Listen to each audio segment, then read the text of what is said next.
you don't have expectations, accountability, and standards, then being a servant leader and serving your people, you're just going to get walked on. You're going to have no you cannot build a high performance culture if you don't have expectations, accountability, and standards. Welcome to the Hazard Class Podcast. This is the podcast where I ask my stupid questions of some of the smartest people in and around the world of emergency services. My guest this week is a battalion chief from Oklahoma. He's the driving force behind the Firehouse Vigilance empire. He's the author of multiple books in which he focuses on leadership and culture, taking big ideas like accountability, humility, and persistence and making them easily digestible. He's the creator and host of the Weekly Scrap podcast, where he sat down with hundreds of leaders across the fire service. And this week, it's my turn to turn the tables with my guest, Chief Corley Moore.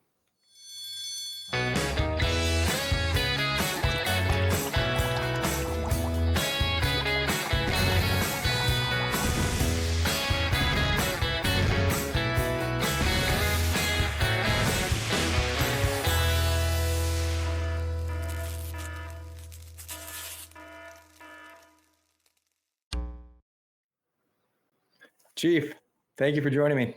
Brother, it's an honor to be here, and I'm excited to have the conversation, Jake. Yeah, absolutely. I'm very excited. I always open up the show with our Wheel of Stupid Questions, right? If you've seen it or not, it's just a reminder to the audience that asking questions is good. No one's too good for any question. And so it puts me in a place where I have to humble myself and ask some of these people that I look up to a lot, some really dumb stuff, and show that, asking questions, even if they're stupid, is good. You point them at the right people, you can get some pretty smart answers. So with that, we'll bounce into that segment and see what we get on this new Wheel of Stupid Questions. I'm excited to be a part of it.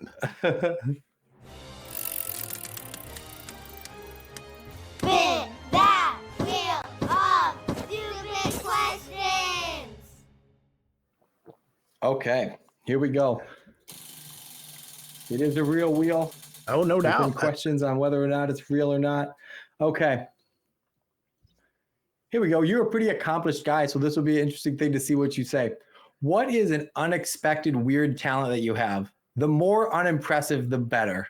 Like, I don't want to hear that you're a world-class tubist or tuba player. I want to hear like you can do a pogo stick really well or something. Good Lord.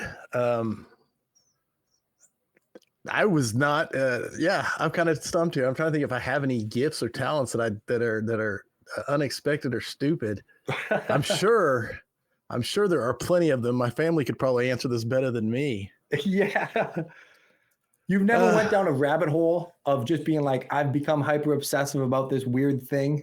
Man, I know I have. Maybe I'm a nerd. I'm a huge nerd, first of all. So yeah. I love all nerd culture, video games to sci-fi to fantasy. Okay. Star Trek or Star Wars? Star Wars. Star Wars used to be, and Star Wars has kind of come off the rails, depending on, I'm old school Star Wars. Okay. Some of the new stuff is as a purist, I did not enjoy it as much. Mm-hmm. But I'm all the way back. You probably have the era that you were perfect in the heart of this original Star Wars launch. Original trilogy, right? All the way. And the prequels were like, what'd they do to my beloved Star Wars? And then those kind of grew on you. And then the sequels. But anyway, I could nerd out immensely. So unusual talent in that regard, I don't think so. But I do like a lot of nerdy stuff. Well, I'll give you that as an unexpected thing. You probably have a lot of unexpected nerd trivia that you probably know that people wouldn't expect. I used to be a master of nerd trivia. I think it's kind of dropped off as I've gotten older, and I'm not as relevant as I used to be. In the nerd. You got like nerd 80s, 90s trivia just on lock. There you go. Especially when it comes to sci-fi fantasy of that era. But okay. Have you ever gotten to Dungeons and Dragons? Did you ever do that? Old school tabletop role-playing games? I'm deep. So deep. I've never done it. I've heard good things. Back in the day, no, it definitely has a stigma. Don't get me wrong. You know what I'm saying? But absolutely, nerd culture. That's one of the big ones. So without a doubt. Have you ever gotten to LARPing? No, that's one that's beyond even mine. Yeah, that is. I think that's like, S tier nerd. Right. It's like I can't quite claim that level of commitment. All right, sounds good. We'll move on. I want to get to know the man behind the brand. So let's go all the way back to the very beginning. Sure. What's the origin story? How did you grow up? Why the fire service in general? Well, fire service, I was not one of those people that was always going to be a firefighter from the time I was a kid. That was never me. Now, I've always thought firefighting was cool as hell. I mean, no doubt about it. When I see the guys drive by on the red truck, I'd be like, that's cool. You know what I'm saying? Mm-hmm. But it wasn't like I ever pictured myself being one. I was a typical, I got married very young. I was 19 when I got married, had my first kid by 20. I had 3 kids by 23. I wasn't very smart, was not set up for success in the traditional sense, as far as stacking the deck for difficulty.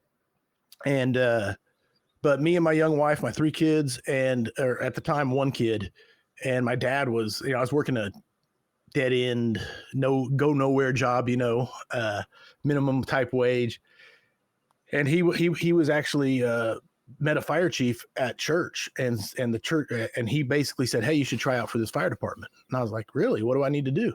And the chief actually walked my dad through it. And I was lucky enough. I think this was back in the late 90s. So there was like 700 applicants for 5 positions. Mm-hmm. And of course I was fresh out of high school, and I was athletic at the time. And so the physical was no problem. And then one thing I'd been doing was taking ACTs on repeat, trying to get into college. Cause at the time, no direction. I was going to try and go to college. Mm-hmm. Not my cup of tea for sure. But but I'd taken a lot of ACTs and I was a good test taker.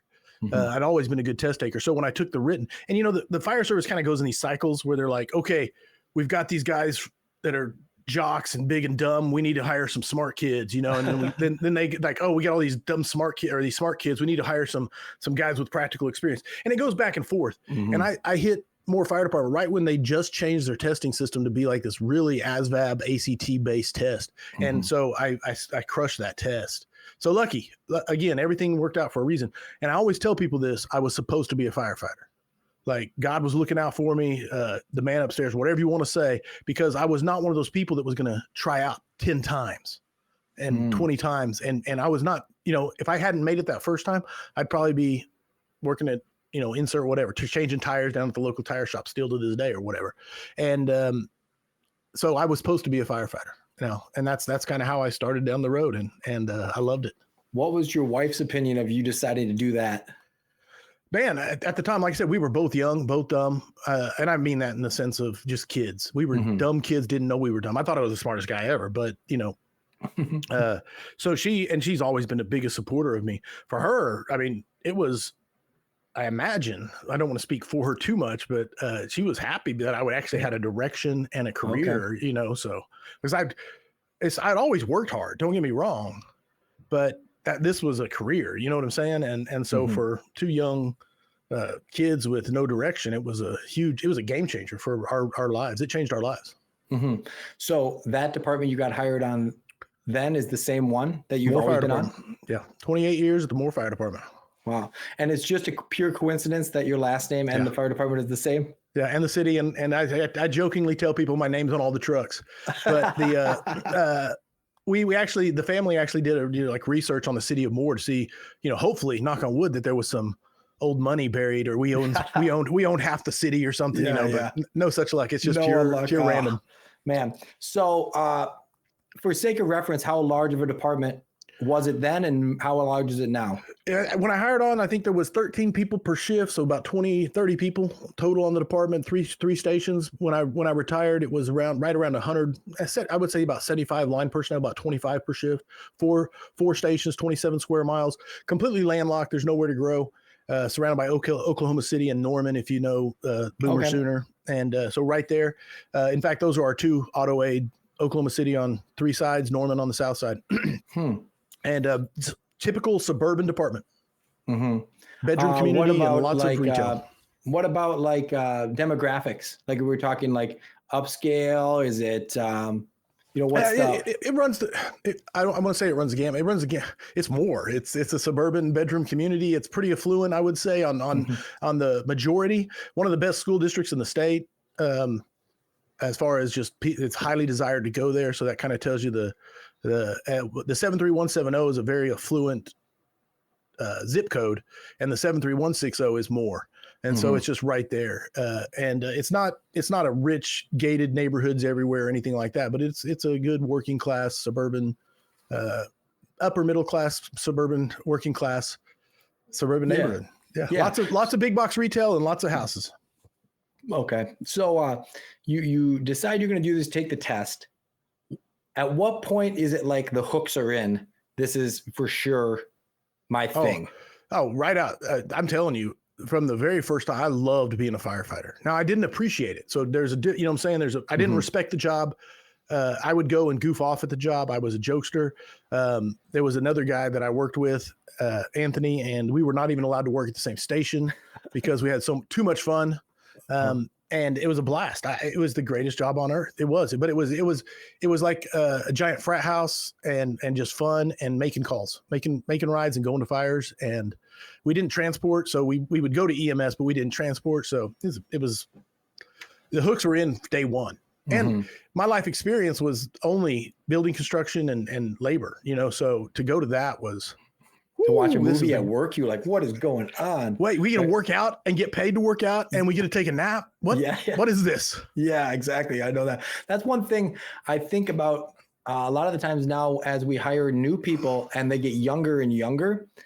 There's some perspective loss that happens if you get hired at 19. And it sounds like you were the rare exception to this that had worked some hard labor jobs, but we've seen it over and over again where this person that comes straight from high school, straight to the fire service, never had like a crappy, like hauling dirt, working all day outside in the sun. On the back end of a shovel. Yeah. Yeah. Like realizing, wow, this really is the blue collar lottery. Like we did it. Right. And so it's been a challenge, right? How do you reinforce that into that generation that's never done like hard manual labor to let them know just how good they have it in the fire service and how appreciative they should be for it? Do you have any idea how you do that?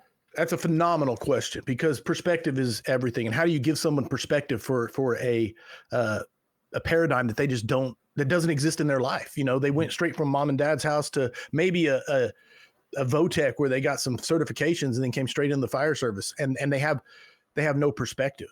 And to try, you can tell them all day long, but as you know, especially the younger you are, it's not that they're stubborn. It's just, they already know everything. And so you're like, okay, boomer, you know what I'm saying? Yeah. So how do you instill that? I think it's a maturity process and some get it and some don't. And I don't want to say like there's nothing you can do. You can absolutely build relationships with those young people. And so they can then, because relationships are everything. And if you have a relationship with them, then you can then influence and shift that paradigm where they can maybe never fully appreciate because they haven't experienced it, but they can start to get that perspective. So you came on more in 97? Is that right? 97. My research was right. Excellent. Yeah. 97. So how has the culture shifted from then to now for the better? And how has it shifted for the worse?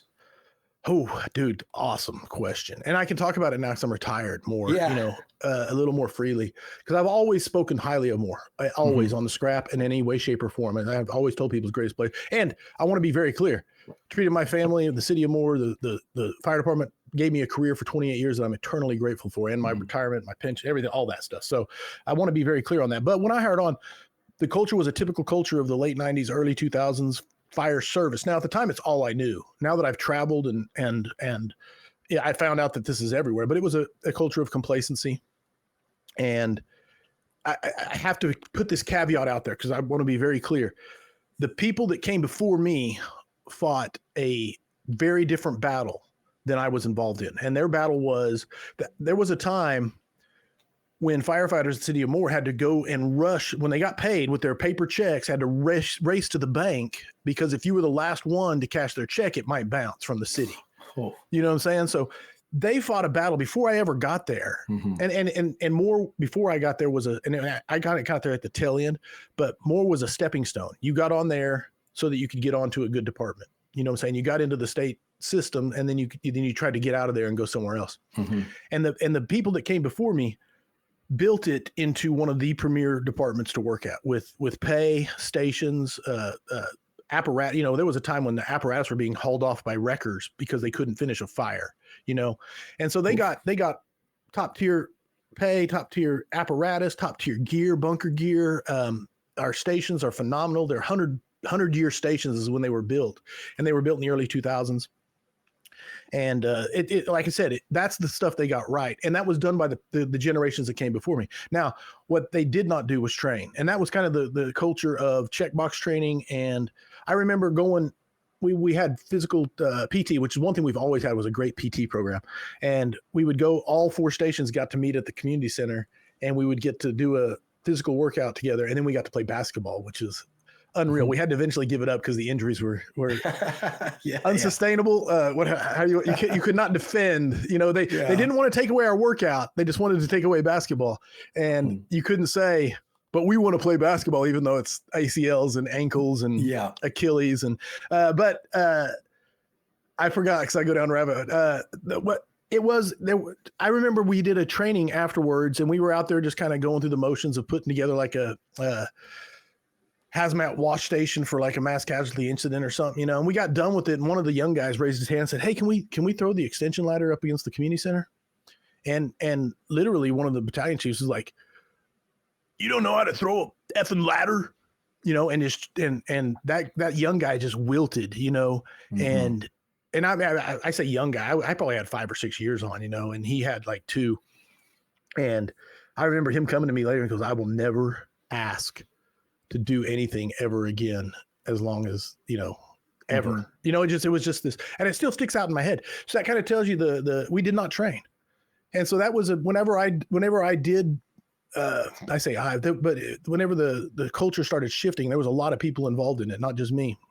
That was a big thing, is we're not ready for what's coming. We're not prepared. And that was the shift that came. And that's what we started getting right, you know, in the last 10 years, was actually training and putting a priority on preparation and being excellent. I remember, because I can go down rabbit holes, seeing Mark Von Oppen, I don't know if you've ever got to take his class, just phenomenal. No. And he teaches fully involved leadership, and fully involved, man, the big 4. But anyway, he was the first person I ever saw who stood up in front of a group. You know, most of the classes I'd been to were hazmat tech refreshers or EMS refreshers, you know, the typical fire service, death by PowerPoint. Okay, let's just get through this, you know. And he stood up in front of that class and basically told us, "I love being a firefighter. I kick ass at being a firefighter. I'm proud of it. And nothing you can do can take that away from me." And I was just like, holy shit, you can feel that way about this job? And it sounds stupid to say now, but when I first heard that, it blew my mind. Like, literally was the ultimate shift in my mindset of, holy smokes, you can be awesome at this job and be proud of it.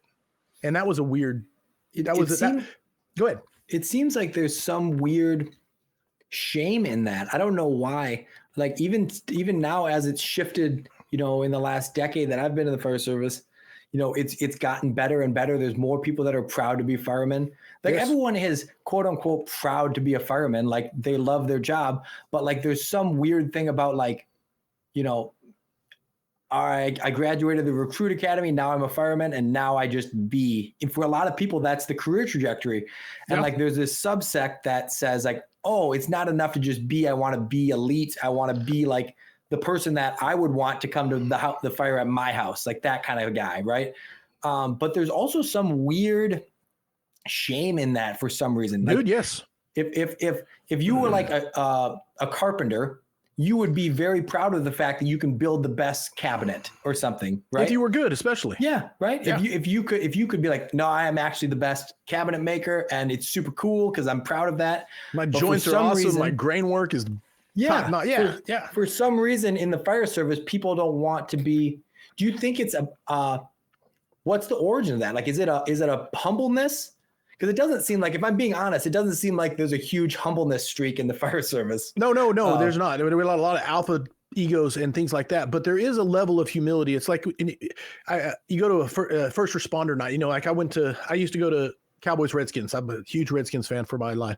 And so Dallas is really close. And so we'd go there every year. And a couple times we got there on first responder night. We didn't know it was, but you get there and they'd come over the PA and they say, okay, we're going to honor all first responders. If you're a first responder, stand up, And my kids would be like, Dad, that's you. And I'm like, shut up. I'm not standing up. You know what I'm saying? Yeah. I think that's the way most people feel. It's like they don't want to be acknowledged because but when you're good, you want to say, I am good and I'm proud of this. And there's a difference between the two. One is like, recognize me. And one is, no, I'm good at this, and there's a difference. Or even just a desire to be good. That's it. Yes. Which is even different, right? Like one is that self-proclamation that like, I am good. I have achieved that. And then the other side, which I try to fall into more, is like this never ending journey of I'm trying to be better. Improvement. Right. Which is, and you never want to appear like, look at me, look how awesome I am, and that's the part that's hard to navigate is how do you take pride in being good and in bettering yourself, trying for that never ending fight against complacency and trying to get better. At the same time, not say, look at me, look how awesome I am. And without coming across like you're saying that, because I don't think there are people who absolutely do that, but most people are just, they want to get better and they want to take people on that journey. But and then I think part of it's multifaceted. There's so many different factors that play into it. But another part of it is when you try to better yourself, the crabs in the bucket absolutely exist. When you try to climb out of that bucket, the crabs that's sitting there will be like, hey, get back down here, because you are making us look bad. Well, and the reality is like the human condition wants like to be slow paced and not push themselves. And like you have to push through that. So if you put enough people in a room, the outliers that are trying to do more have to work so much harder than the people that want to do less to overcome the human condition, which is complacency. Absolutely. Right? Absolutely. No, you said beautifully. And I think another part that plays into it is you alluded to it earlier when you said when people get into this job, they're proud of being a firefighter. I think everybody has that spark in them when they first get this job. And some people keep it, some people it burns bright, but you can see it in young rookies who hire on who think, man, I'm going to change the world. I'm going to save the world, And along the way, complacency sets in for people. And the only way to live with yourself whenever you let that spark die is to build up like this armor. And that armor of complacency or whatever, or sluggishness or whatever you want to call it. Then you start, whenever someone comes along and kind of reminds you that spark, it's still there, but you've buried it. And when that comes along, then their defenses fire up and they attack it because it makes them uncomfortable. And I think that's one of the reasons that it's so important for people that do still have a desire to be a high achiever is to get outside of the silo of their own departments, to go to conferences or things like that, or even listen to podcasts or whatever it might be to get like these outside perspectives, because there's so many unbelievable speakers and motivators inside the fire service that can like reignite that spark that like if people like allow themselves to enjoy that. Like, I think like along that same line, there's so many people that say like, well, this is just my job and I do it from, 7 to 7. And then I never think about it when I go home. Right. And you're like, okay, that's fair. I guess I don't personally like take that stance, but so the reason I bring that up is the idea of then like being at home and listening to a firefighter podcast or like taking time out of their vacation to go to a conference or something like that feels like a bridge too far or something. When in reality, if they were to take those little steps, the time that they spend there from 7 to 7 is going to be so much more valuable and fulfilling. Without a doubt. And everything's a hierarchy. Everything is stratified. And what I mean by that is I'm a huge fan of Kobe Bryant. The Mamba mentality and everything about it. I got the book, The Mamba Mentality, and I read it to my grandson, even though he's 9 months old. But, and it's got a great contrast in it and everything. So it's really good for his young eyes. But the point is, he said it when he got into the league. He came in very young and he was blown away by the fact that so many people who made it into the league were like, oh, I made it. Now I can relax. And that was never, if you know anything about Kobe, that was never him. But I think there's Kobe's in the fire service, and then there's people who, oh, I've made it. I can relax, and the fire service is terrible because we have, pretty strict, depending on where you're at, to get hired, you got to pass the physical and the written and all that stuff. But to keep your job, I mean, just don't break the law. I mean, even then, even don't break the law super bad. Like a little bit of breaking is okay, right? Mildly break it. Yeah. So if I go back to like your early time in the fire service, and like obviously you've become kind of a quote unquote nut for leadership techniques and psychology and all this stuff. Yes. Was there a moment that became paramount to you where you realized this is what I care about the most, which is like how to lead people and how to do it correctly and effectively? Man, it was kind of a journey because as a kid, I can still remember as a kid being infatuated by human motivation. Like, and I didn't put it in those words as a kid, obviously, but I would be like, ooh, I said this, and my cousin, he then did what I wanted him to do. Why did that work? You know, and I actually remember, I don't want to say being manipulative, but I remember being infatuated with why did that work and why could I make him do that? And I did. It was fascinating to me. Now, the other thing I am is I'm a huge reader. So I read constantly. Now, mostly, like I said, I'm a nerd. So I love fiction. I love fantasy fiction, everything from you name it. I try to read it. I love it. But I eventually shifted to psychology, organizational psychology, organizational leadership topics, motivation, human motivation, and all these things. And I was just blown away by the amount of information that is out there on that topic. And so it was a journey as that infatuation led to that self-education, because the only college I've been to is EMT. That's it. I mean, when you said blue collar paradise, that's me right there. Mm-hmm. But I love reading it. And so I educated myself as much as possible with everything I could find on human motivation and leadership and organizational. So all that being said, there is a problem that I noticed in my own department and other departments is that the organization has a standard. But my standard that I wanted my crews to have, this is mainly when I was a company officer, is I wanted my standard to be up here. I wanted to train more than our station, than our department demanded. And I wanted our guys to be more fit than our department demanded. But the problem is when the standard is here and everybody's meeting it, you can't make them with your rank and authority come here. So that was my first, foray into how do I fix this problem? And that was the 9Ls. That was the birth of the 9Ls, which was a class for my own department. To how do you get people to go above the requirements? And that's where the 9Ls came from, was how do you do it when it's not required? So as you bring up the 9Ls, that's one of the books you've written. When you first thought about writing a book, what was that like? Was it a daunting idea to think I'm going to, write, a full scale book here? And now you've done multiple, which is even crazier. I always say everything happens for a reason. And if you'll bear with me as I tell another long story, not long, I'll keep it short. But when we hired on, you didn't make good money. And so you had to have a day off job. My day off job was laying tile. I always said, I wish God would have given me the gift to play guitar, because that would have been awesome. He didn't. He gave me the gift to lay tile. I'm good at it. I really am. And I say that There's in a bragging your unexpected talent, I guess. Hey, that's a good. I wouldn't consider that, because it's not a talent; it's a curse. Everybody will say, "Hey, I got this bathroom," and I will of course say, "Yeah, absolutely, let's do it, and we'll knock it out." But no, it's like having a truck and someone's moving. Yeah, exactly. And if you have a tile saw, it's in my garage. I mean, yeah, have tile saw, can lay tile. But long story short is, I would get these jobs that were like, a 6,000 square foot, whatever, and I'm just like, holy shit, how am I ever going to finish this job? And the truth of the matter is that you just put down the next tile, and you put down the next tile, and you keep doing it, until all 6,000 feet are down, and then it's done. And so I say everything happens for a reason. That laying tile taught me that it don't matter what it is, just put down the next tile. And so when I write books, and I love writing, I really do. I'm painstakingly slow process, but I just put down the next word. And I know if I keep putting down the next word, it's just like the tile. It'll be finished. And that's where that came from. And that's the reason.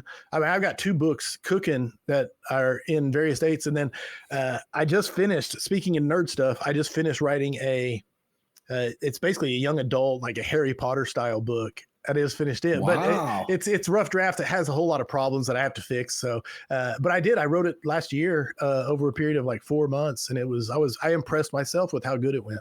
So what was the process like to write a fiction book versus all the nonfiction you've written? I love story. Story, whether it be speaking, teaching, writing books, or movies. I love story. I wish I had the ability to take the stuff. I love what makes a good story, and I have all these theories, and it probably the only thing I've probably read. I don't know if I've read more on writing, like stories, or it's not even writing stories, it's building stories in any way, shape, or form, no matter the medium, because I believe like when you teach, stories drive everything. And it's again, I could go down a nerdy rabbit hole of talking about stories and plot and characters and why they connect with people and all that kind of stuff. Because story doesn't people think once upon a time, or I'm going to tell you this war story about this big bad fire, and that's not the point of a story, although it can be. So that's story is something that connects with people, that they can identify with the character, and there's a change and a takeaway. And when you have those things, man, whether you're teaching a class, whether you're writing a fiction story, or whether you're writing a nonfiction self-help book, all of it comes back to story. And this holds true. If you study the best books out there, they are all based around story.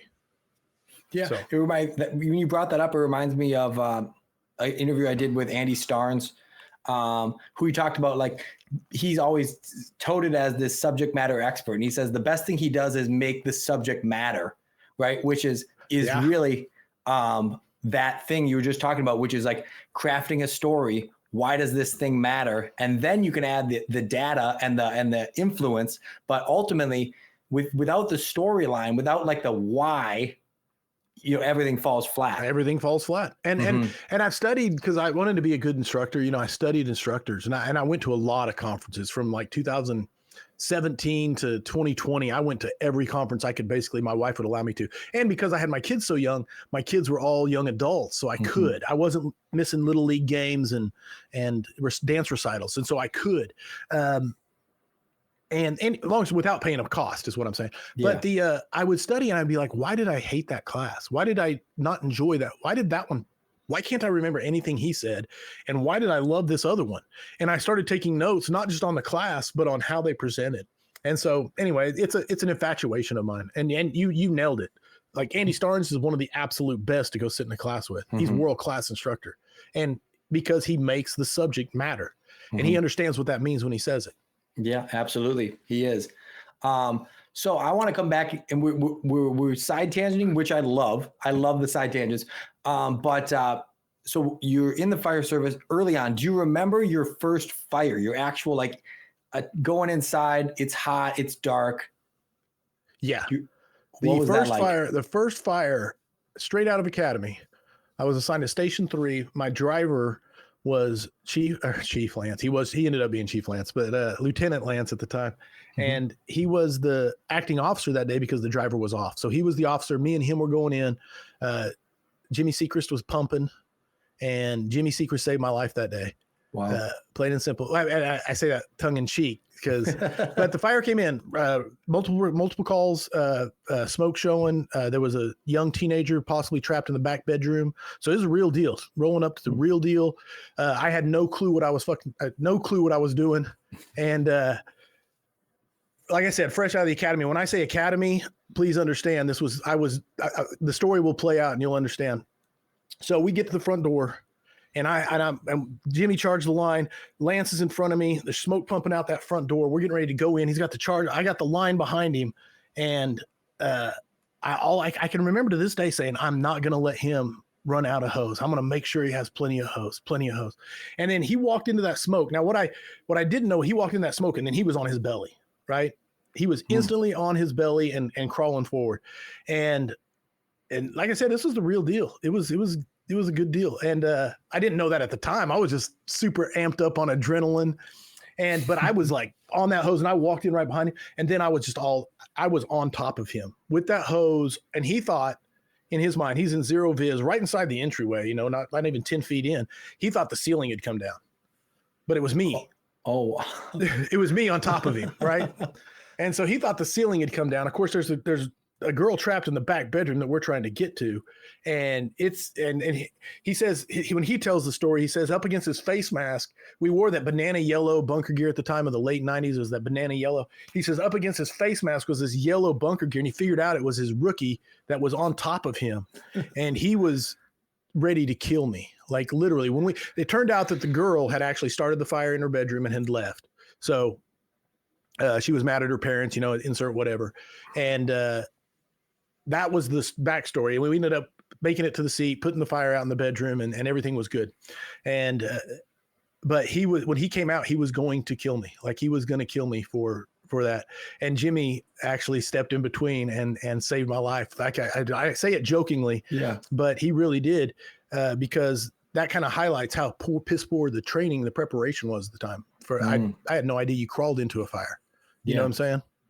And so go ahead. What do you remember about it in terms of it living up to the expectations you had for a real fire versus,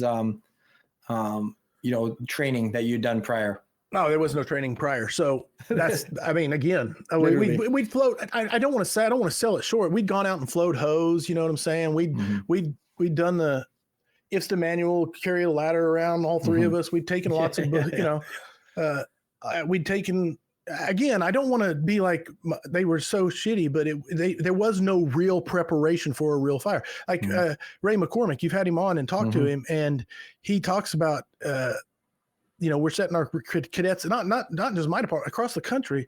We even when they get live fire training, it's a couple pallets in a metal building or a concrete building, and then when they get on duty, they respond to a house fire with a room with a bedroom set or a living room set on fire, and it's nothing like what they were shown. So I can remember that's all I knew. So again, it goes back. I try to think about it without my perspective now. My perspective then was, this is the shit. This is awesome. This is amazing. We just crawled into a burning house and then crawled out and put out the fire. To me, it was just, again, I loved every aspect of being a firefighter. Like that was it.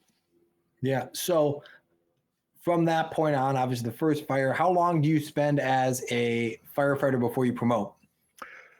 I think I promoted to driver in 2008. So it was roughly 10 years. Okay. And then it sounds like you have lieutenants.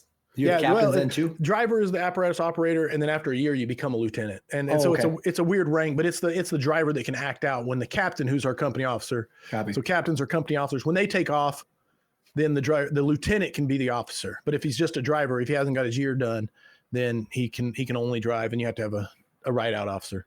Okay. So then you do that. How long do you stay a driver before you promote to captain? I want to say it was 6 years. So like 2008 to about 2013. I want to say 5 years or so. So we'll eventually get on what it's like to be a chief, but I think this is a really interesting point because it's rarely covered or not covered as much as I would like it to be. Okay. What were the defining factors in your career at the point where you decided to promote to being either a driver or a captain to say, all right, I'm ready for the next step. I have the skill set that equips me to move on? I'm trying to get proper perspective and be as honest as I can. I think honestly, the driver position, at the time, like I said, I've always loved being a firefighter, but I wasn't into the job. Okay. So my motivations probably for becoming a driver was to move up in the rank and get paid more and take care of my family. That was honestly probably the biggest motivation. I wasn't looking forward to driving the big truck. I wasn't a big apparatus guy. Pumping intimidated me. In fact, the reason I took like 4 driver's tests before I promoted because I couldn't get the friction loss right. I think even on the final test that I promoted on, I think I still got all the friction loss wrong. I don't enjoy math in that regard.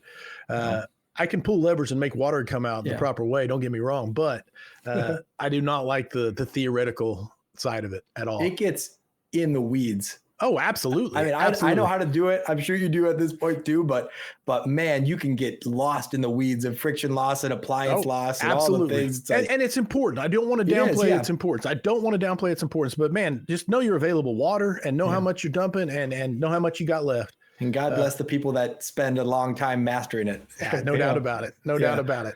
So I think the flip flops even more because, and I don't know the culture on where you came from, but the culture where I am is like a driver is just the person that drives the truck. I mean, yes, they have a little bit extra responsibility, but no one's really looking to them as a leader on the crew, right? And that might be different with the lieutenant system that you have, but I think the biggest swap that ever happens in a person's career in the fire service, more so than even captain to chief, is the deciding factor to say, all right, I'm not just going to care about myself anymore. I'm going to now foster these other people, right? So what are those factors that you think, hypothetically, I'm a firefighter that's thinking about promoting to a leadership position.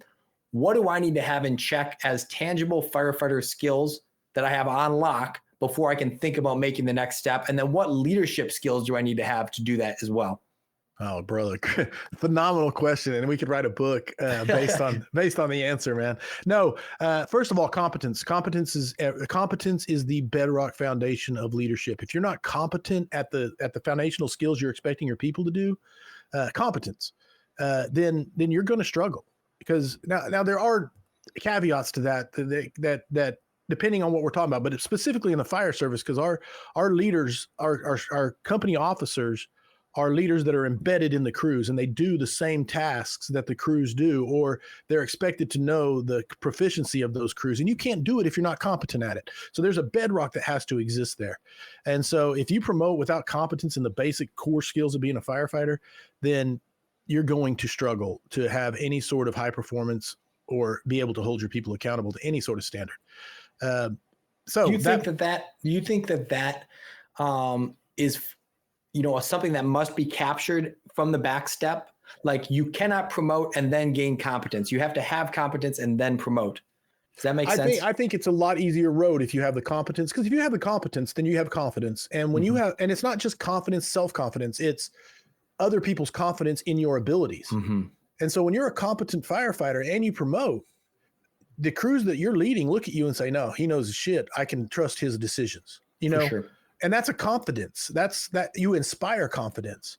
But if you're incompetent, and what happens is you try to cover it, and I have this paperwork to do in here. You guys get out there and train, or you just I know you guys do this rep. Yeah, that looks good. And you're not fooling anybody except yourself. Everybody knows you're full of shit. Yeah, the fire service as a whole is extremely good at weeding out the BS. Oh yeah, they'll know. It is, and very you still impressive. have the rank, but you still have the rank, and so you're still the guy in charge, and it creates a toxic atmosphere. And depending on the relationships and everything else, but I would say competence is the bedrock. If you have the competence, then you're gonna excel at the company officer level on what's required of you. Now, the leadership side, I love leadership. But leadership is we overcomplicate it, and me and Frank Viscuso were just having a conversation about. No, I'm sorry, Frank. Me and Candace Ashby were just having a conversation about how leaders eat last, Simon Sinek, and all this servant leadership stuff has been taken and almost too far, or not. It's been twisted because there's a foundation that needs to be under it, which is expectations and accountability and standards. If you have expectations, accountability, and standards, and you're meeting those, then you can be a servant leader. Right. But if those things, I got to get my analogy in here, but if those things don't exist, if you don't have expectations, accountability, and standards, then being a servant leader and serving your people, you're just going to get walked on. You're going to have no you cannot build a high performance culture if you don't have expectations, accountability, and standards. And that's where a lot of people say, well, I'm a servant leader. I'm just here to take care of my people. And we really do overcomplicate it, because it really does come down to taking care of your people. But the key to that is understanding what you're saying when you say take care of your people, because a lot of people think, well, make them comfortable and don't ask. Taking care of your people is making sure they know how to do their job very, very well, and that's your responsibility, right? That means you have to have a standard for how good they are, and you have to hold them to that standard. And if you don't, you're not taking care of your people. But taking care, and if you do it and you let them know, I'm doing this because I care about you, dude, they'll move heaven and earth for you. Because it's important. Everybody knows it's important to be good at this job. They know it, right? But there's so many leaders that won't say, hey, we're going to be good at this job, and this is the standard that we're going to hold. And so, and this is my expectation of you, And when you don't meet that expectation, I am going to hold you accountable. Now, again, it goes back to the organizational standards. If those don't exist, then you can't hold them accountable through any formal discipline, which leads to how do you do it, which was my original conundrum. Yeah. So I talked to Eric Gita a couple of weeks ago. Yeah. And we were talking about culture. And I'd be interested to throw the same kind of question at you that I threw at him, which was, when we talk about shifting a culture for the better, whose burden is that? Is it from the top down or from the bottom up, or is it somewhere in the middle? But whose fault is, say you come into a department and the culture is completely backwards. Whose job is it to fix that? Again, phenomenal question. And I wish there was just a simple answer that said, this is it. But if you want me to, if gun to the head, pick one, I do believe there's no bad teams, only bad leaders, and everything rises and falls on leadership. I do believe that. Now, that being said, when you have bad leadership, what can you do? You know what I'm saying? So yes, it is. I think ultimately, if you could say whose fault is it, it's the leader's fault, because they're in charge. They have responsibility. They have a bigger paycheck because they're supposed to take care of things. And if the thing you're in charge of is a shit show, that's your fault. Okay. So I think absolutely that. But what do you do if you have a leader who is bad? And that's the question, because, okay, they're not doing their job. So what can you do? I think, everybody says water boils from the bottom up. And that's because of physics and the pressure of the water. But it's mainly because that's where the heat is applied. The heat is applied on bottom because it's easy to put water in a pot and stick it on a stove. If you applied the heat with the blowtorch from the top, it would boil at the top. And so I'm sorry I go down a rabbit hole. I don't mean to. But long story short, if you have a bad leader, then all you can do is control what you can control. And I wish there was a better answer than that, but you stay in your sphere of influence. You don't worry about the stuff you can't affect. There's tons of stuff we cannot affect that bother us and worry us and concern us. But if we can't affect it, then we have to stay in our circle of influence. And the beautiful part, Stephen Covey's 7 Habits Highly Effective People, straight out of his book, if you focus your energy, because energy is finite, you only have so much in a given day. And if you focus your energy on what you can influence, over time it grows. And if you focus enough in there, it'll grow enough to encapsulate those concerns. But so often, and especially as firefighters, we're good at this. We like to sit at the kitchen table and bitch about our concerns. We're good at it. We have master's degrees in complaining and bitching about our problems and concerns. But at the end of the day, you got to focus on what you can actually control. And again, it's simple. It's just not easy. It's a lot easier to say, focus on what you can control, even though you have a shitty boss, it's easy to say that. Yeah. I guess the next layer deep on that is like, at what level of leadership are we talking? If we look at a department in the org chart, are we talking who's accountable? Is it at the first level, like frontline level, the captain? Is it the battalion chief? Is it, the deputy chief? Is it up in administration? Whose job is it to form the culture? And I have one more add to that, which is, a department like mine, we have 15 stations, right? We have 3 shifts. So you really end up having like 45 miniature departments on this job, right? What is the onus to like not just allow your station? I would say that the station I work at has a really good firefighter culture, but not every station has that. Right. Sometimes I find ourselves just being siloed and saying, well, we have this awesome culture here and, we're going to have to make up for the other ones or whatever it might be, right? It's ours. And right? Yep. Throw the burden on us and we'll carry it kind of thing. Yeah. And it's a curse of competence. What burden do we have to, for lack of a better word, proselytize our good culture and make it go out to all the other, parts of the world on your department and make the other stations better for the sake of rising tides? Oh, dude, great, phenomenal. You're a great interviewer. I just want to tell you that. Thank you. Great questions. First of all, I have to talk about impact because people talk about rank doesn't matter. You can have influence despite your rank, and that's absolutely true. You can have a ton of influence in your organization, no matter your rank, but your total impact is your influence, which you can have a ton by building relationships, being competent, being confident, and again, that curse of competence comes into it. The more competent you are, the more stuff gets thrown on you, and the more weight you carry, the more burden you carry, especially from the slackers and the complacent. But not the point. That's a rabbit hole. But so impact, your total impact is you take your influence and it is multiplied with an X by your rank. And I've never seen a badass senior firefighter, the guy they all point at and say, he's the backstep dude I would take into hell. You know what I'm saying? Mm-hmm. I've never seen that guy who, if he promoted, wouldn't be the captain, that would be, or man, that's the guy we wish was our chief right there, that firefighter right there, but the thing is your total impact is multiplied by your rank. And the problem in the fire service, and this is not a catch-all answer, but it really is that so often it's fun being a firefighter. It's amazing to be a company officer. I think it's the greatest job in the fire service. And also partly answer your question, it's the most important role in the whole building of the culture is the standard held by the company officer and the standard of the organization that holds those company officers to the same standard, which you can reference and remind me, and I'll reference the FDNY and their rope rescues and why that's so important. But the impact is the company officers tend to stop, the badass firefighters tend to stop at company officer. Now there are exceptions, and there's some that go on to the battalion and some that even go higher, but those are the unicorns and they are the exceptions. And those are the ones everybody kind of knows their name and their departments. But it's baked into our cake that the company officer position is so amazing because everybody you're responsible for as a company officer is in your span of control. And it's that direct relationship.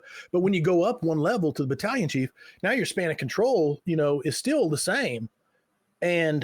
But you've got 5 times the people you're responsible for, and you just can't have the same relationship with the people in your span of control. So you have to focus your energy on, and again, energy is finite and the sphere of influence, but it's baked into the cake that our firefighting impact is minimized because, and when I say firefighting, I mean those guys who get it, who say, no, this is a blue collar job. We need to be good at this job. We need to put in sets and reps, and I'm going to hold you to a standard. We're going to be fit and we're going to do it right. And we're going to build a badass culture here. Those guys tend to stop at company officer, and they do tend to silo and say, no, this is station 15 at insert whatever. And this is the way we are on this shift. This is us, us versus them. But I think the biggest thing is that us versus them, it's a natural defense, but also it's counterproductive to proselytizing, as I butcher the word. But it's counterproductive to that. And the other part of it is that company officer, he needs to promote and affect a battalion in that same way and hold the battalion to that standard. And he also needs to invest in those company officers so that they can promote and have battalions in that. And that's the way you change it, is by increasing your impact, not just your influence. Yeah, I like that. So then now we're going to keep going down the rabbit hole that we've already been on. You're a captain now, and now you're thinking about becoming a battalion chief. Is everything that you just kind of laid out rather, the motivations to make that move, saying, I want to have a greater impact inside the organization? It's chicken and egg. I don't know if I don't know which one came first, but they kind of just evolved into each other. When I became a company officer was kind of my transition from being a guy who loved being a firefighter to being a guy who was into the job. And so it was later in my career, 15 years into my career before I became, fired up about the job. And so that's when I started realizing, no, I can have a more impact if I do promote. It can be more than just this crew. And I love being a company officer. Some of the best memories ever is running my house the way I wanted to run it and doing the thing. And the guys still talk about those days, and it was awesome. But it was the belief that to make this impact on an entire shift, you have to go up.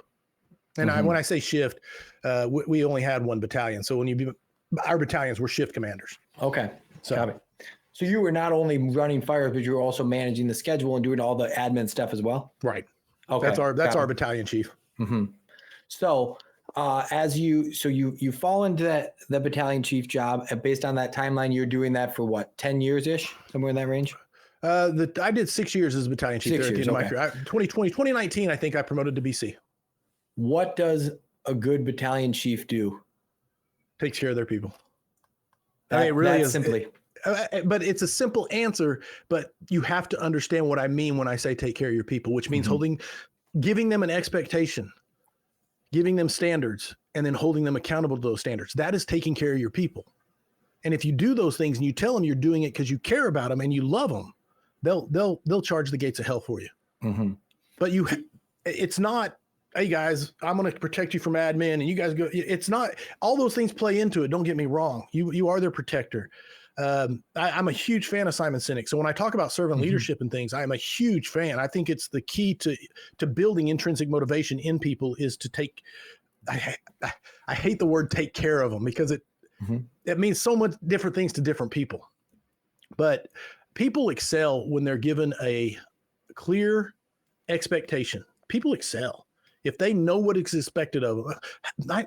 I would say 90% of problems come from people not having a clear expectation of what is wanted from them. So your high performers get frustrated because they want to be high performers, but they don't know, and it gets into the anything, everything, and nothing is important whenever you don't have clear expectations. And so I think the number one thing you can do for your battalion, if I don't want to just say the pithy, take care of your people, is give them clear expectations of what is expected and watch them excel. Now, the expectation is going to determine the standard that they hold. So if the expectation is, listen, guys, don't piss me off. Don't make me be a battalion chief.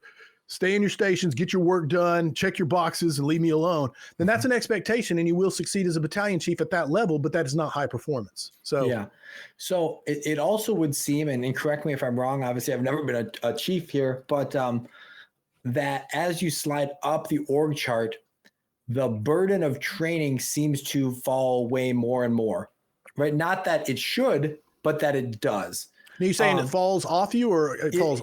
It's like, well, at the firefighter level, you have all these people that say you have to have these training, you have to do this, and you have to do this, and this is scheduled on the schedule for you to go do this burn training or cut this car or whatever the thing might be, and then eventually you rise up through the ranks, and then it's like, you did it, you're a chief now, and like maybe they make you go through blue card or some sort of like generic. Absolutely. All the training drops off. Yes. Yep. No, so, I get what you're saying.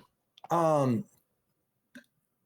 do you combat that? Say you are a chief that wants to be a high performer.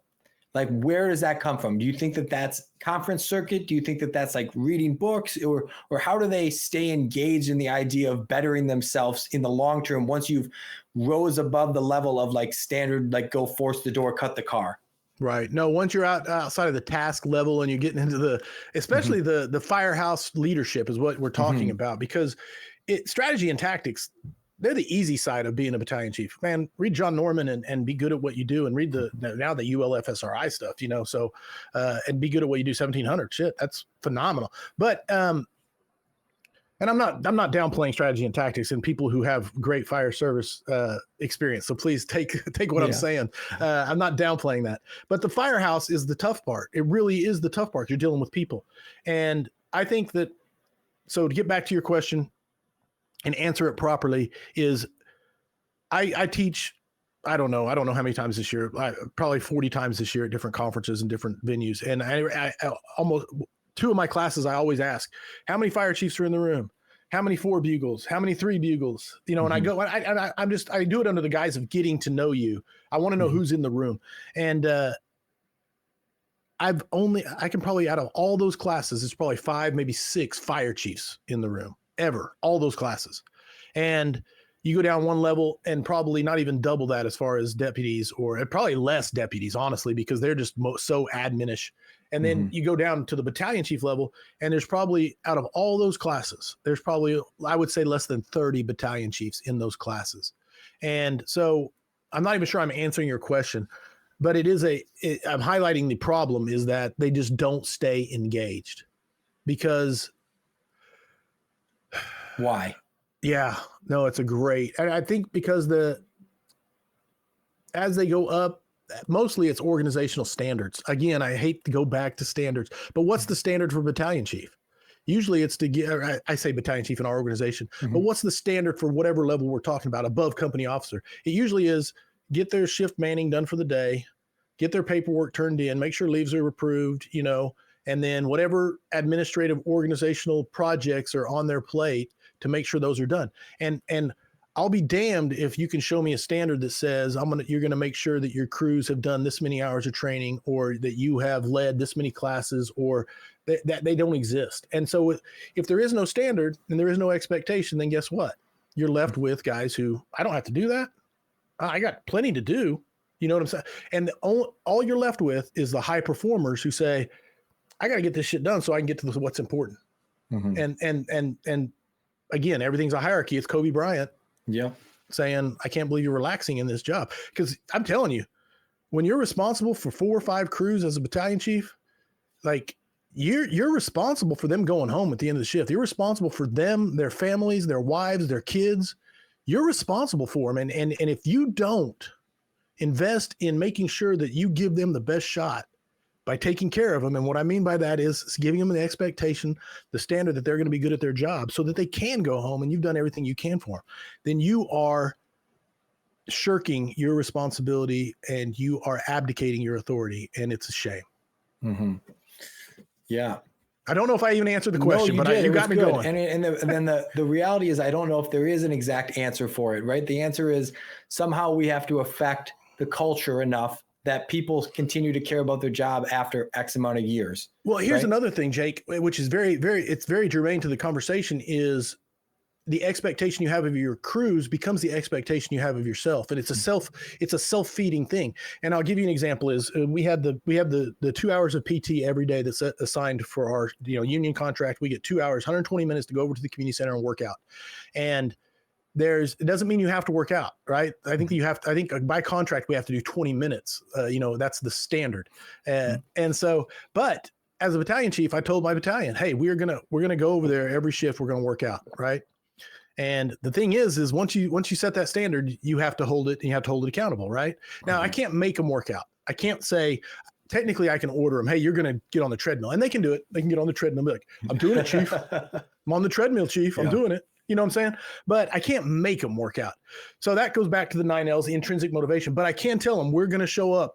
This is the expectation of my shift. We're going to show up every day this time, and we're going to be a badass crew. Right. Mm-hmm. And that's the language I use. I was like, we're going to be badasses, and that means we're going to be fit. And again, when you set the expectation, they rose to the occasion. But what happened was this: on those days when I wasn't feeling it, like those shifts when I showed up and it was like, I do not want to go to the gym today. You know what I can do? I can go work on the nozzles I need to get the bids for. I can have a Chiefs meeting and not be able to make it to PE. But what happens is you start saying, now you're holding yourself to the same standard as them.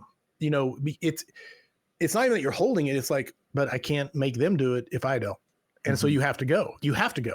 And it feeds itself. Once you start, another one, I don't know where this came from, which is you're not allowed to speak at training unless you're in the same gear as the people that are training. Right. And I got this from one of the scraps. I wish I could give credit. I'm sorry, whoever it was, please let me know.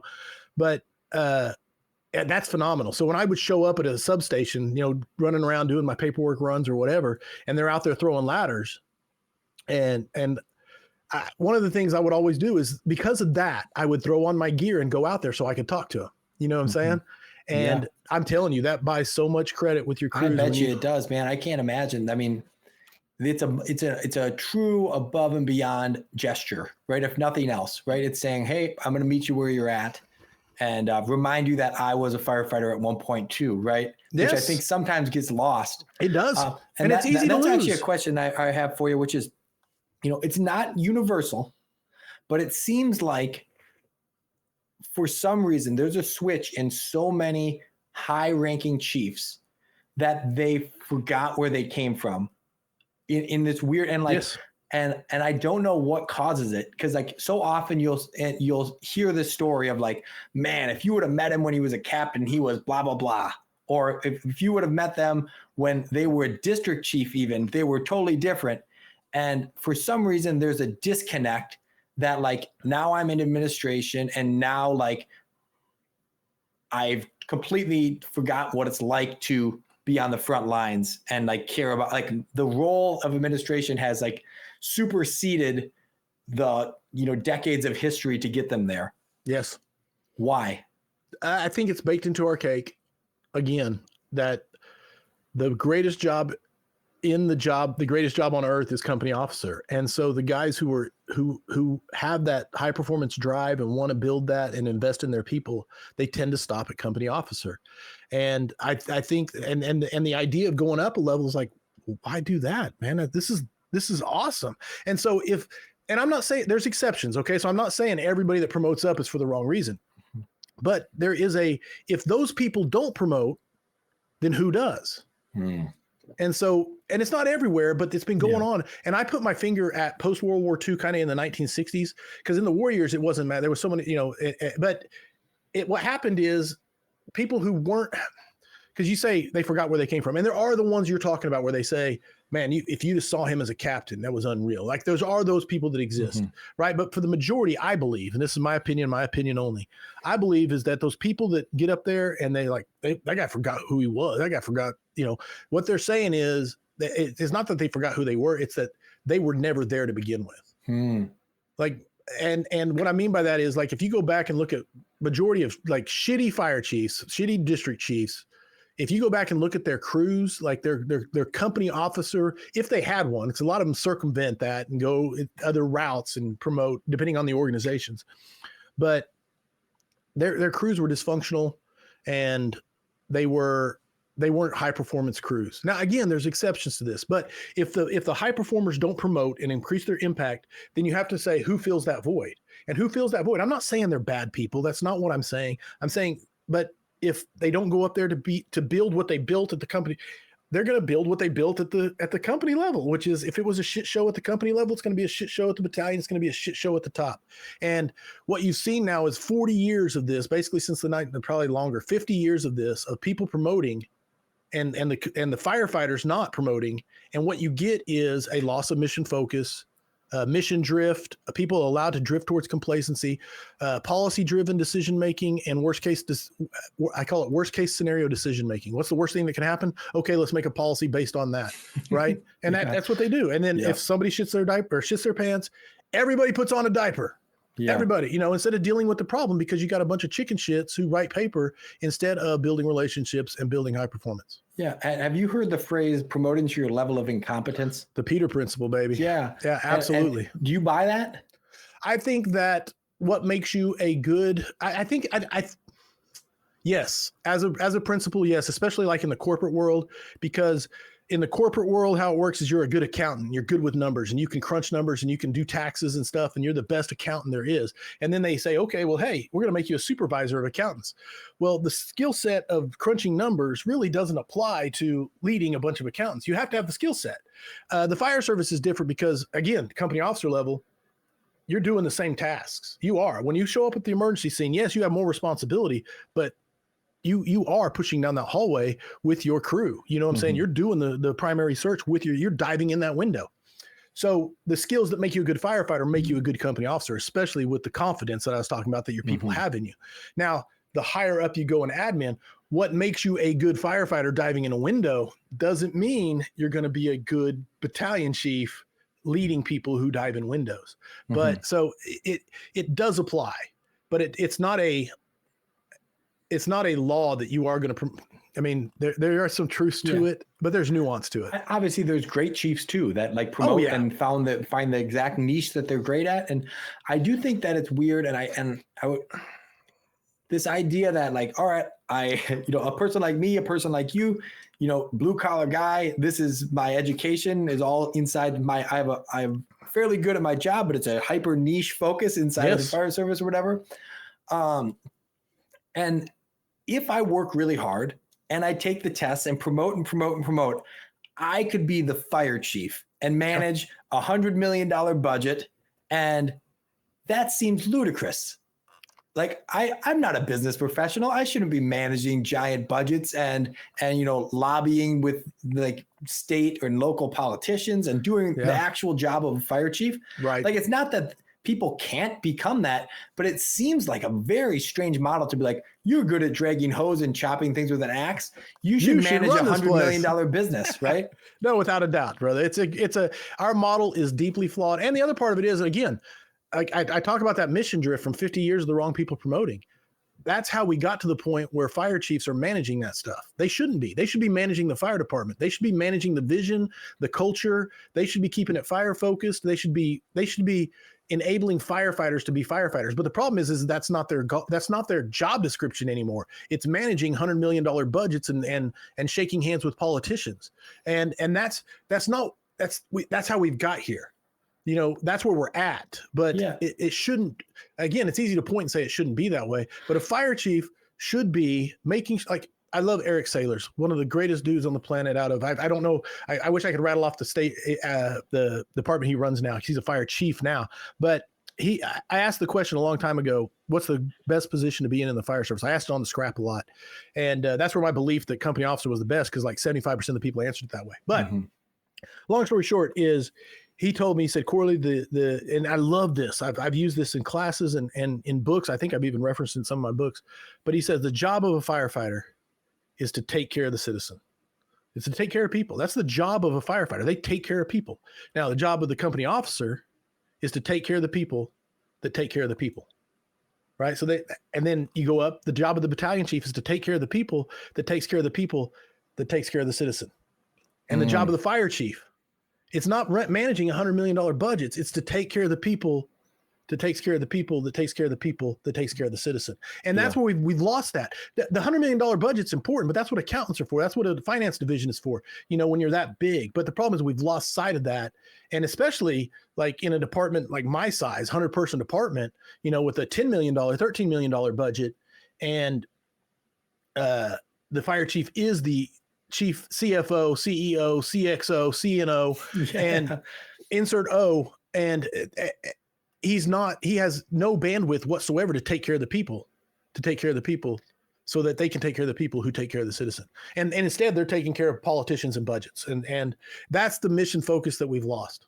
And I think that it's, if you look at it, if you were like an alien that dropped from the sky and you were like, this is how it's run, you would be like, this is ludicrous. It doesn't make any sense. Like, even if like a lot of these like high promoted chiefs on these large departments will have like an MBA or something, right? Like they've got the education. That is where we're at, because you need those things now to do these things, because they treat it like it's a corp, like they're running IBM. But even at that, someone that had rose to the level of like a CEO of $100 million business would have 30 years of dedicated business management experience, right? Well, the other part, yes. Yeah, you're absolutely right. So now it's like, yep, you have the education technically, but those 30 years that CEO on the outside world would have spent learning business and managing business and budgets and people and all these things, you spent dragging hoses and forcing doors. And now, like in the last 6 years of your career, you're expected to completely have a different job and work in corporate finance. And here's the other part of it, Jake, that I'm actually, one of those 2 books I was talking about, one of them is called Stopping Toxicity, and it's all about toxic cultures and how they form. And a big part of that, as my brain just completely forgot what I was going to say about stopping toxicity, the fire chief taking care of their people. Oh my God, I lost it. It's gone. It was a great. The last 6 years of your career you spend managing a budget. That's where we're at. Oh, dude, it'll come back to me. Holy smokes! Okay. It just went poof. That was a great point. It was a great point because it was on the stopping toxicity. Oh, my brain's gonna lock up. I'm sorry. You can edit this however you want. That's okay. I want to leave it in. If I think about it, show that you're not infallible, right? We have to be humanized you a little bit. Yeah, I guess. Believe me, I've got plenty of faults, and to ask my wife. No, dude, my squirrel brain is the worst. Probably the biggest flaw I got is I can. Yeah. And then the worst part is like I'll think of an actor. I'm like, what's that actor's name? He was in that movie. And the thing is, my brain can't move forward until I figure it out. Yep. And that's where I'm at, locked up in this loop, trying to figure out what I was going to tell you about the fire chief.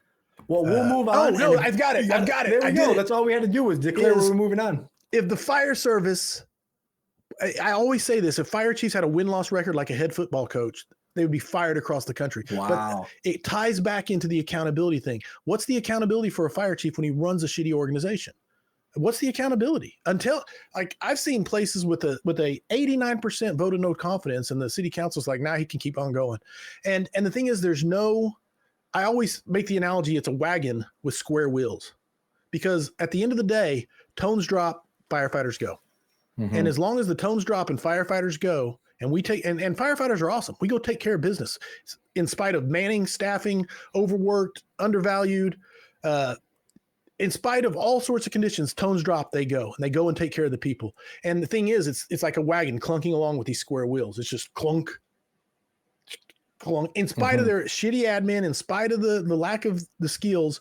And again, if a CEO of a company, like you said, the guy with the 30 years experience, if he ran an organization that way, it would lose money and go out of business, be bankrupt and gone. But fire departments don't. There's no accountability for a shitty fire chief, other than their firefighters work in toxic environments, try to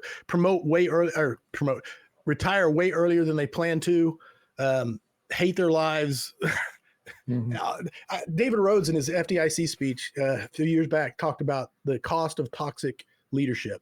And it's a real thing. And it's a massive toll on the fire service, especially with the role we play in EMS and the increased responses that some places have placed a burden on their firefighters. And it's all on the spine and shoulders of their firefighters. All right. Absolutely. Rant over. Sorry, I locked up. No, it's good. So you just touched on it there. So I want to lead right into it, which is, a person that's dedicated to the fire service the way that you are, and worked as long as you did inside the career field. What was it like as you approached retiring? Well,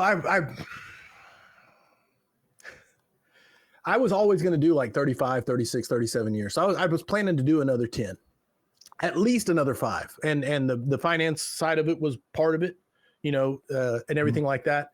And, but circumstances changed at my department, and bottom line is I could leave. I had the ability to leave.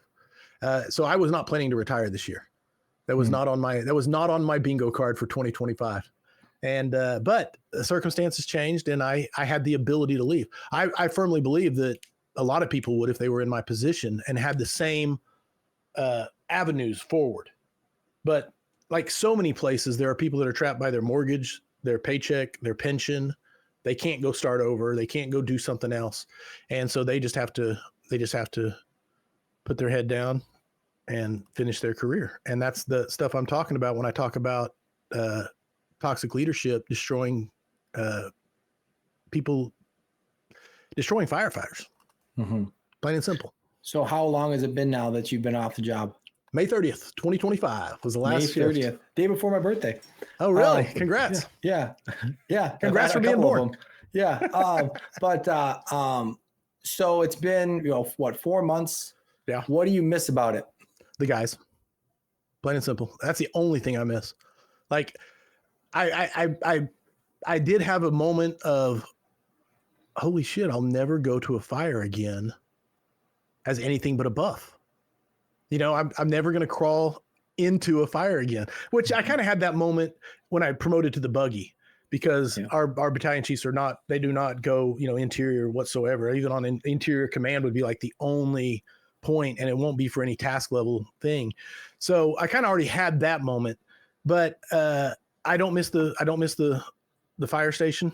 I don't miss, and I say the building. I don't miss the shifts. I don't miss the calls, which surprised me. You know what I'm saying? I don't miss the calls. I miss the relationships with the guys. I really, and this is the thing that really helped me hang it up, was I realized, and I came to grips with this, I could stay another 50 years. And when I hang it up, I'm still going to miss those dudes that bought in to my message, that sold out, that the time spent around the kitchen table, just busting up, belly busting laughter, those moments, the shared memories, the hard calls shared together. I don't remember the calls. I can remember the bonding. Does that make sense? Yeah. And I'll forever miss that. I mean, if you're a firefighter, you know what I mean. But I came to grips with, I could stay 50 years and I'm still going to miss that when I leave. Yeah. So once I came to grips with that, leaving was good. I was ready. So in that vein, you talk about missing the guys. And one girl. You're missing the guys and one girl. And if you ask them, what is the legacy of Corley Moore, what do you think that they would say?